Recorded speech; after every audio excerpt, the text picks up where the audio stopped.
Olá, ouvintes da Real FM, começa agora mais uma coluna Cultura na Real. Nosso colunista Flaviano Souza Silva hoje tem novidades para você, principalmente que mora nos distritos ou tem uma ligação. Afinal de contas, todos nós ouropretanos têm uma ligação com algum desses distritos, não é isso, Flaviano?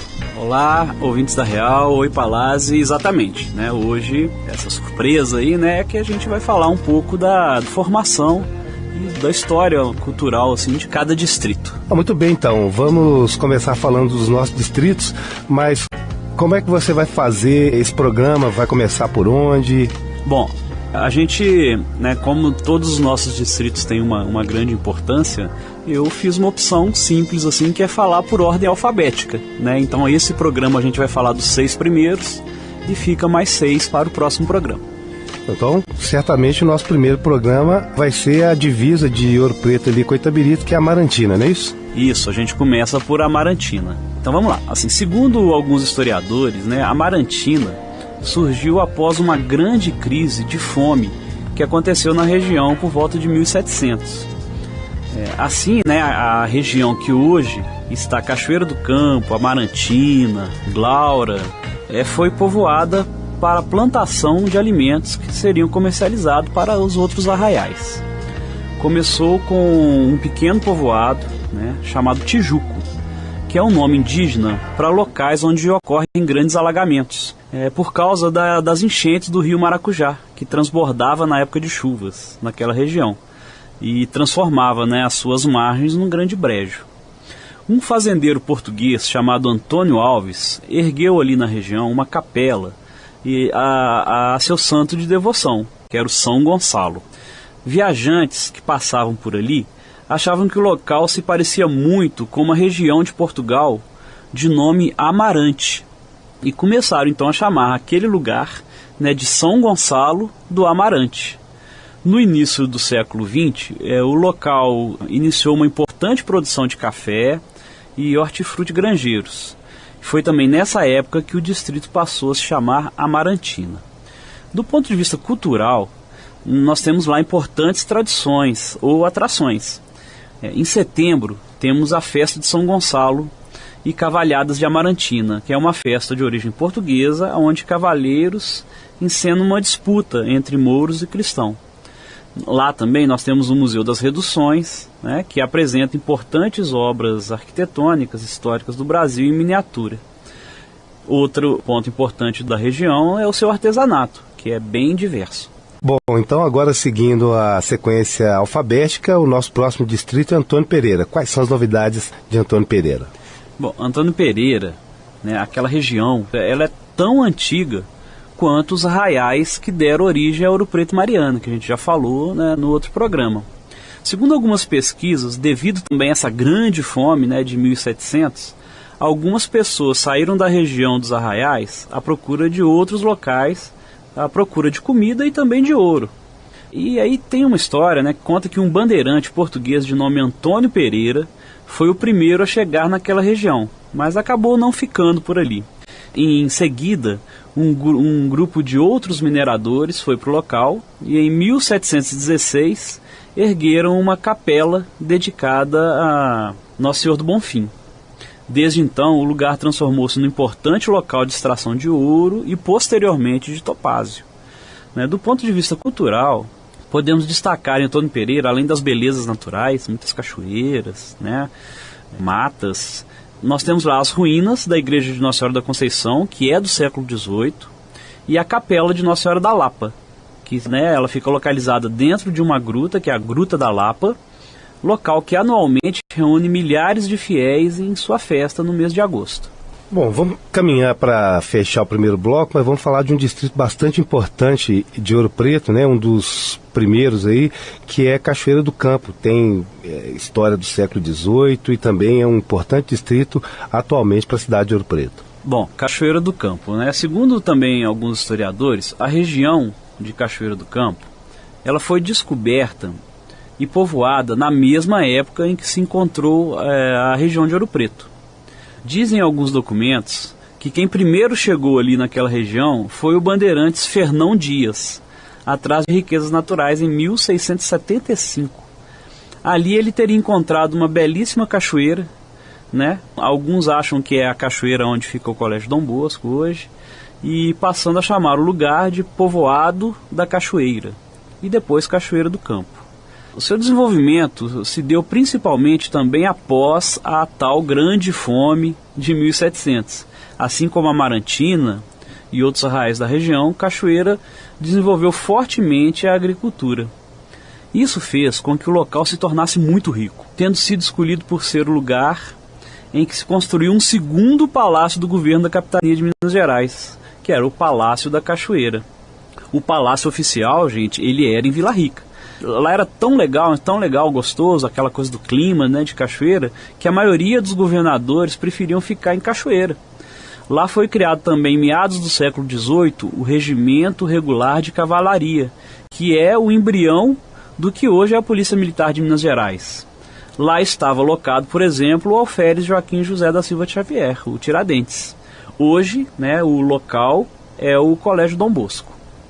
Do ponto de vista da cultura, a gente pode destacar em Cachoeira as igrejas de Nossa Senhora de Nazaré e Nossa Senhora das Dores, que, né, são do século XVIII, e também as duas bandas, né, musicais, a Euterpe Cachoeirense e a União Social, que tem mais de 150 anos. Beleza, então a gente aprendendo um pouquinho mais sobre a formação do nosso distrito e também da nossa cidade de Ouro Preto, né? Somos todos parte de um contexto. A gente vai fazer um breve intervalo e voltamos já já com os outros 3 distritos dessa edição do Cultura na Real. Cultura na Real. Cultura na Real. Estamos de volta com a coluna Cultura na Real, trazendo muita cultura e muita informação para você aqui na 90,1. Nosso colunista Flaviano Souza Silva hoje falando da primeira parte dos distritos de Ouro Preto, a formação dos distritos. No primeiro bloco nós falamos sobre Amarantina, Antônio Pereira e Cachoeira do Campo. Flaviano agora continua na sequência em ordem alfabética. O próximo distrito é... A gente vai falar um pouquinho de Engenheiro Correia. A origem da região, que hoje chamamos de Engenheiro Correia, ela se dá na formação de várias fazendas na região do Rio Sardinha, que é aquele rio ali que passa em Engenheiro Correia, né, a partir do século XVIII também. Algumas cuidavam da extração de ouro e outras dessas fazendas se dedicavam à agricultura. Com a expansão da malha ferroviária brasileira, foi criada uma estação de trem na região, inaugurada em 1896, a Estação Sardinha. Em seguida, houve nessa estação, Sardinha, um acidente que matou um engenheiro, de nome Manuel Francisco Correia Júnior. Aí, para se homenagear esse rapaz, mudaram o nome da estação para Engenheiro Correia. Essa estação ela foi tão importante, e ela trouxe tanta prosperidade para aquele local, devido à quantidade de transporte de gente, de carga, que rapidamente aquele lugar cresceu em torno da estação e ganhou novas construções e mais população. Até que em 1953 recebeu o título de Distrito de Ouro Preto, com o nome de Engenheiro Correia. Os principais atrativos culturais são suas festas religiosas no mês de agosto e também as suas belezas naturais. Muito bem, dando sequência então, próximo distrito, 5º distrito desta edição, Glaura. Bom, Glaura, né? A origem da região que hoje chamamos de Glaura também teve a ver com a procura de novas terras na região, devido ao problema da tal Grande Fome de 1700. A região já era, assim, passagem de bandeirantes e se chamava Freguesia de Santo Antônio da Casa Branca de Ouro Preto. Em seguida, o lugar passou a se chamar Santo Antônio do Campo de Casa Branca. A região era tão próspera com sua produção de alimentos e também de ouro, que em 1764 foi inaugurada a sua bela igreja matriz de Santo Antônio. Em 1943, a Câmara de Ouro Preto publicou um decreto-lei que mudou o nome do lugar para Glaura, em homenagem ao poeta e intelectual Manuel Inácio da Silva Varenga, que tem um dos seus poemas com esse nome, Glaura. Desde então o lugar é chamado de Glaura, mas muitos ainda chamam de Casa Branca. E do ponto de vista da cultura, temos como destaque, além da bela igreja matriz de Santo Antônio, né, que vale a pena ser visitada, o turismo ecológico, a bela festa de Santo Antônio, a tradicional dança das fitas, onde os dançarinos fazem uma coreografia segurando fitas em torno de um mastro, e, claro, os doces caseiros da região, que são uma delícia. Muito bem, então vamos dando sequência aqui agora ao último distrito desta edição, que é o distrito mais novo incorporado à territorialização de Ouro Preto, que é Lavras Novas, né? Antes localidade, agora distrito. Bom, Lavras Novas tem sua origem ligada também à exploração do ouro na região no início do século XVIII.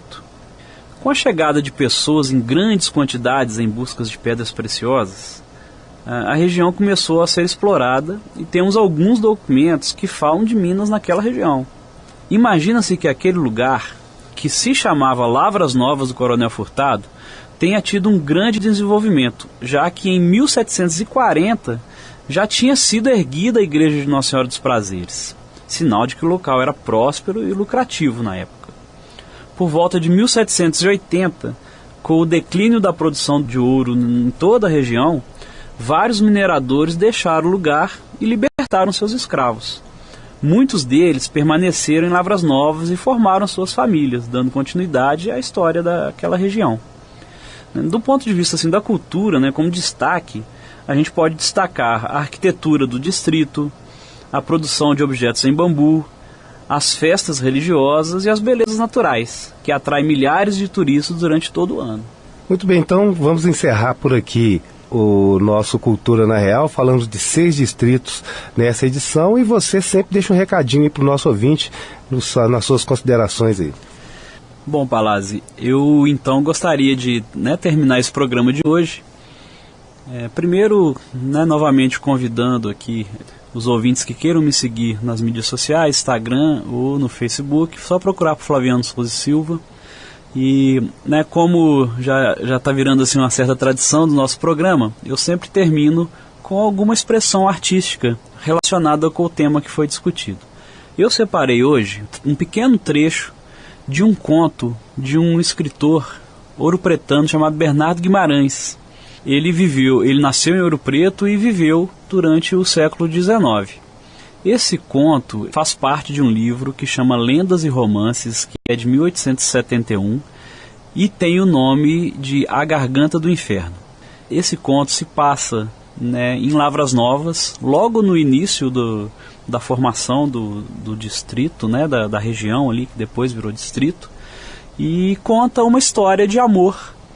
É uma história de uma menina que tinha um sonho de conhecer um príncipe encantado e viver uma história de amor. E ela conheceu então o filho do guarda-mor, que era uma das pessoas que viviam aqui na região e, dizem alguns, explorava o ouro na região de Lavras Novas. E ela então acaba se apaixonando e vive com esse guarda durante um tempo. Depois o romance parece que não dá muito certo, ela volta para casa e o final é bem trágico, assim, mas é uma história muito interessante. Eu não vou contar o que acontece no final, para o ouvinte curioso que queira conhecer um pouco da história. Esse livro está disponível em PDF na internet. Você vai no Google, você escreve A Garganta do Inferno PDF, você vai encontrar o livro completo para leitura. E eu vou ler então aqui para terminar o início desse livro. Antigamente, há coisa de século e meio, como já ficou dito, existia naquele lugar uma mulher viúva, por nome Gertrudes. Era filha de boa família, nascera e se criara no seio da abastança. Mas seu marido, português que ali viera explorar aquelas minas, fora infeliz em suas especulações e morreu ainda moço, deixando-a em um estado pouco melhor do que a miséria, com uma filha ainda no berço. Mas Gertrudes, que era mulher de espírito e de coragem, e que havia recebido de seus pais uma severa educação moral e religiosa, posto que imbuída de muitas superstições e preconceitos, soube, com o trabalho de suas mãos, evitar os horrores da miséria.